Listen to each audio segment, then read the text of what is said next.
Thank you. Have you ever walked past some graffiti or rubbish and wanted something to be done about it, but can't be bothered to find a number for the right department to call once you get home? One council in London has made it easier for people to report all kinds of problems by developing an app for a mobile phone, and it's been so successful it's been rolled out across the city. Rubbish, graffiti, fly tipping. The unsightly consequences of antisocial behaviour. But now there's a high-tech way for good citizens to fight back.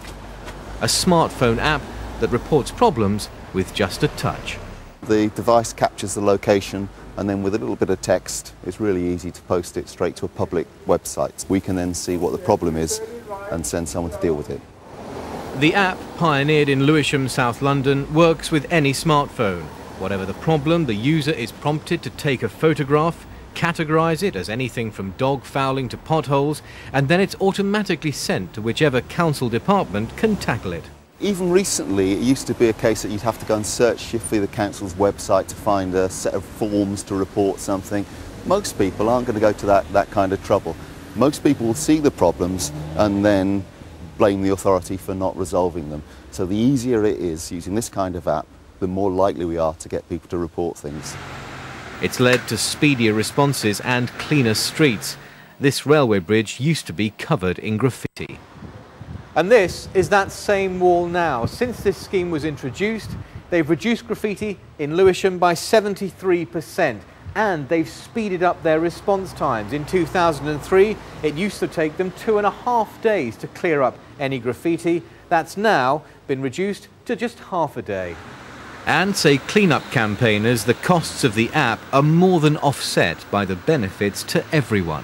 If the place is a tip, people treat it like a tip.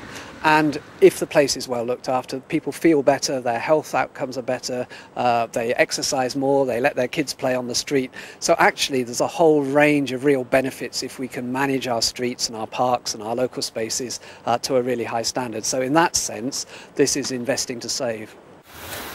Every year across the UK, it costs nearly £30 million to erase graffiti and around £50 million to clear up fly tipping. In Lewisham, the graffiti cleaners take a photo of their handiwork. That's then emailed back to the person who reported it to prove the job's been done.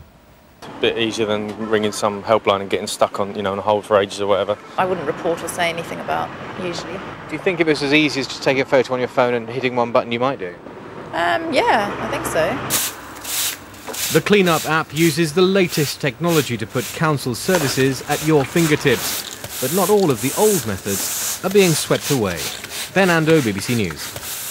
Well, let's get more on this right now. We can speak to Dr. Kevin Golding-Williams from Keep Britain Tidy. You were just watching that, saying that you very much appreciate this idea. So literally, you take the photo, and it's that efficient, is it? It can go. Yeah, that's correct. It's as easy as that. It probably takes no longer than about 30 or 40 seconds. The good thing with it is that it tells you the exact location, so the council can actually come and clean it up. And also, you can actually go on the website and see the picture that you took before, and then see how it improved afterwards. So technology is clever, but at the end of the day, lots of cuts in spending at the moment. So if there's not someone with a broom or to come and do the job, it matters not. I mean, you've got to have confidence that someone is going to be able to actually clear up. No, that's an excellent point, well made. Our main point is that people shouldn't be dropping litter in the first place. And one of our ways of tackling this is the Love Where You Live campaign, which we launched a few weeks ago with government, also with charities as well, and also with our partners McDonald's and Wrigley's as well, and actually encouraging people to actually take responsibility themselves. So that could be picking up one piece of litter, using this particular app to tackle fly posting, or perhaps just organising a big tidy up.